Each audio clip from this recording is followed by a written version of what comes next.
अंदर ध्यान केंद्र में ओम की ध्वनि चारों ओर सुनाई दे रही थी और सब आंखें बंद कर उसे सुन रहे थे।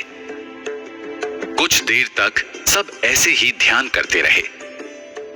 उसके बाद वहां बैठे गुरु ने ओम का महत्व ऋग्वेद के अनुसार बताना शुरू किया, जिसे जतिन के साथ साथ उसके दादाजी भी गौर से सुनने लगे।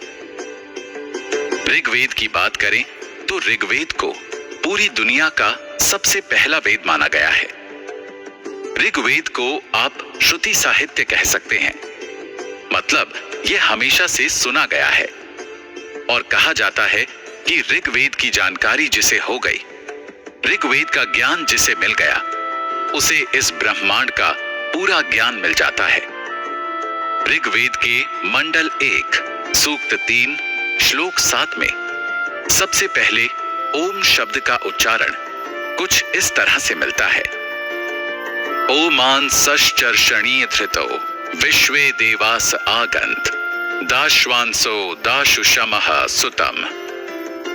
ओमा सश्चर्षणी धृतो विश्वे देवास आगत दाश्वांसो दाशुषः सुतम। ये सूक्त सूर्य को समर्पित है, जहां पर सूर्य की व्याख्या ओम के साथ शुरू की गई है। ऐसे ही ऋग्वेद में अलग अलग जगह पर ओम शब्द का उच्चारण मिलता है। और अगर हम देखें तो गायत्री मंत्र ओम भूर्भुवः स्वः की भी शुरुआत ओम से होती है और गायत्री मंत्र भी ऋग्वेद का ही एक अंश है। ऋग्वेद के जरिए अगर हम ओम को डिफाइन करना चाहें तो इसका मतलब होता है हां, वही हां जिसे इंग्लिश में हम यस कहते हैं। ओम संस्कृत का एक शब्द है जिसे आप हिंदी में हां से भी डिफाइन कर सकते हैं। या फिर आप ये कह सकते हैं कि अगर किसी ने आपको ओम कहा तो इसका मतलब है कि वो आपको अनुमति दे रहा है, मतलब वो आपको आज्ञा दे रहा है। इसीलिए मंत्रों के आगे ओम लगाया जाता है। वैदिक काल में ऋषि वेदों को सरल भाषा में उपनिषद के तौर पर अपने शिष्यों को सिखाया करते थे। दरअसल वेद के एक सूक्त का अर्थ बहुत बड़ा होता है।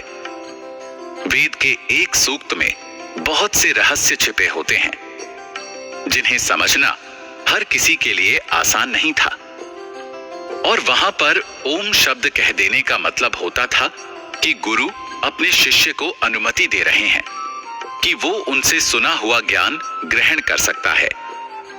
ऋग्वेद में ओम शब्द को तलाशते हुए आगे चले तो एक शब्द और मिलता है, प्रतिशाख्या। अब आप कहेंगे कि ये प्रतिशाख्या क्या है? वैदिक युग में वेदों को जब गुरु दोहराकर अपने बहुत सारे शिष्यों को बताया करते थे तो उसे शाख्या कहा जाता था। और वही शाख्या यानी कि एक शिष्य आगे चलकर उसी वेद के ज्ञान को दूसरे 5 शिष्यों को समझाता तो उसे प्रतिशाख्या कहा जाता था।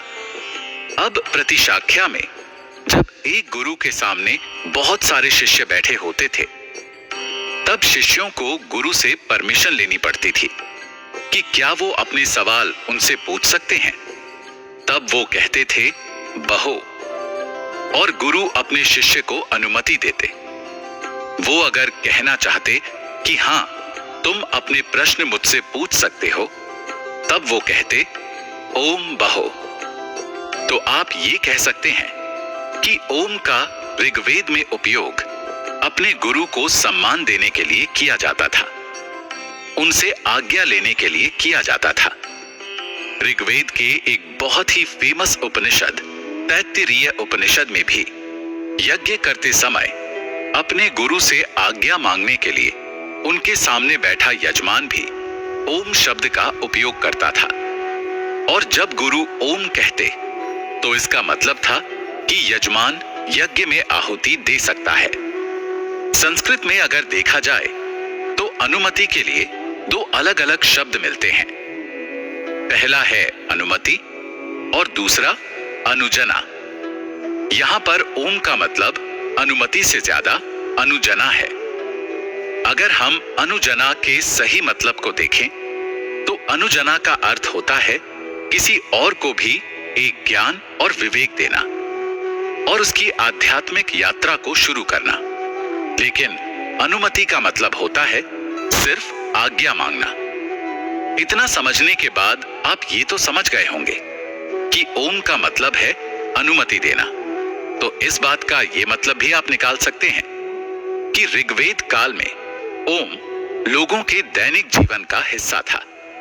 अब यहां पर इससे जुड़ी एक बहुत ही खास बात है जो आपकी जिंदगी में काम आ सकती है। वो ये कि जब आप ओम का उच्चारण करते हैं तब आप ब्रह्मांड से अनुमति लेते हैं कि आप ब्रह्मांड की फ्रीक्वेंसी, उसके वाइब्रेशन को, उसकी एनर्जी को महसूस कर सकें।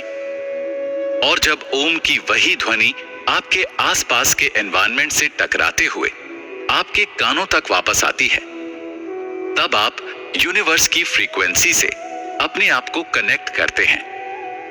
तब एक तरीके से ब्रह्मांड आपको परमिशन देता है कि आप ओम की एनर्जी को अपने अंदर उतार सकते हैं। वैदिक युग की बात करें तो वैदिक काल में पूजा का एक अलग नियम था। अग्नि में आहुति देना और खुद अग्नि बहुत ज्यादा मायने रखती थी। यज्ञ हुआ करते थे। यज्ञ ही पूजा की विधि थी। ऋग्वेद की शुरुआत ही होती है अग्नि की प्रार्थना से। अग्नि का ऋग्वेद के सबसे पहले सूक्त में जिक्र किया गया है। ऋग्वेद में ओम को 3 तरह की अग्नि के साथ जोड़ा गया है। इसलिए ओम को ऋग्वेद में त्रिधाम और त्रिमुख भी कहा जाता है। ऋग्वेद कहता है कि अग्नि 3 दिशा में जलती है और जब अग्नि में हवन डाला जाता है तो अग्नि 3 दिशा से उसे स्वीकार करती है। इसमें ओम को अग्नि की 3 दिशा और 3 तरह की अग्नि के साथ साथ धरती, वातावरण और स्वर्ग के साथ भी जोड़कर देखा गया है। मतलब आप कह सकते हैं कि ओम 3 अलग अलग लोक, धरती, वातावरण और स्वर्ग लोक को रिप्रेजेंट करता है, जहां 3 लोकों में एक चीज बिल्कुल कॉमन है और वो है फायर एलिमेंट यानी कि अग्नि। इसके साथ ही आपने ये सुना होगा कि अग्नि एक प्यूरिफायर है। अग्नि हर चीज को शुद्ध करती है। इसीलिए जब हम किसी भी तरह का कर्मकांड या पूजा करते हैं तो अग्नि को जरूर प्रज्वलित करते हैं। और वेद में ओम को अग्नि के समान ही प्यूरिफायर बताया गया है और इसीलिए ओम को सर्व परवाना भी कहा जाता है। अग्नि न सिर्फ हीट और लाइट का सोर्स है बल्कि ये नॉलेज और ज्ञान का भी सोर्स है।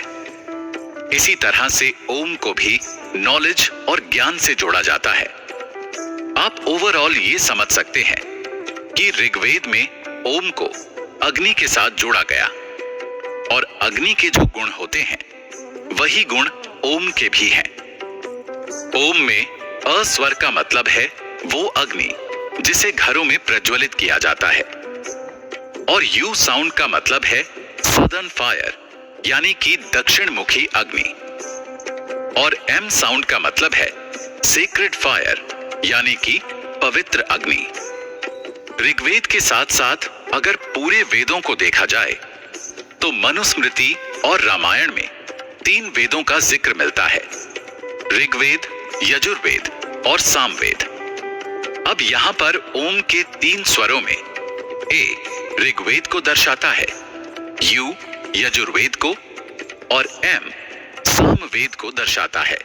तो आप कुल मिलाकर ये कह सकते हैं कि ओम का अर्थ है 3 वेद और इसीलिए उनको प्रणव और उद्गीत भी कहा जाता है। ऋग्वेद में सबसे पहले सूक्त और लगभग हर सूक्त की शुरुआत में ओम शब्द का इस्तेमाल होता है। तो इसका अर्थ ये भी है कि ओम बिगिनिंग यानी कि शुरुआत को दर्शाता है।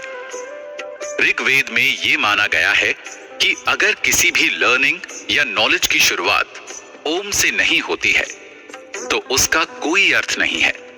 और अगर किसी भी पाठ का अंत ओम से नहीं होता है तो उसका कोई मतलब नहीं है। ऐसा ज्ञान अपने आप ही खत्म हो जाता है। ऋग्वेद में एक पाठ मिलता है, हिरण्यगर्भ। हिरण्यगर्भ का मतलब है कॉस्मिक वूम, एक गोल्डन एग जिससे इस पूरे ब्रह्मांड की उत्पत्ति होती है। ऋग्वेद का एक सूक्त कहता है कि हिरण्यगर्भ एक ऐसा सुनहरे रंग का अंडकोश है जो ब्रह्मांड में सोई हुई अवस्था में पड़ा हुआ है। जब ब्रह्मांड की उत्पत्ति होती है तो उसमें से ध्वनि निकलती है और उस ध्वनि और स्वर के नाद से ही उसी हिरण्यगर्भ के अंदर इस पूरे ब्रह्मांड का निर्माण होता है। फिर जब ब्रह्मांड का अंत होता है तब भी ध्वनि निकलती है और उसी ध्वनि के साथ उसी हिरण्यगर्भ के अंदर पूरी सृष्टि समा जाती है। और क्या आप जानते हैं कि वो ध्वनि कौन सी है? वो ध्वनि ओम है। और इसीलिए ओम को अनादि और अंत के साथ साथ आरंभ कहकर भी बुलाया गया है। ओम मात्र एक मंत्र नहीं है, ओम सिर्फ स्वर नहीं है। ऋग्वेद की परिभाषा के अनुसार आप समझ गए होंगे। अब इसी ओम का ध्यान करते हुए इसे अपनी जिंदगी में उतारते हैं। आप अपनी पांचों ज्ञानेंद्रियों, पांच तत्व और ब्रह्मांड की ऊर्जा को जागृत कर सकते हैं, जो आपको सीधे पूरे यूनिवर्स से कनेक्ट करती है। इसीलिए सनातन धर्म में ओम का महत्व सबसे ज्यादा बताया गया है। किसी वैदिक मंत्र या उच्चारण को समझने की जरूरत नहीं है।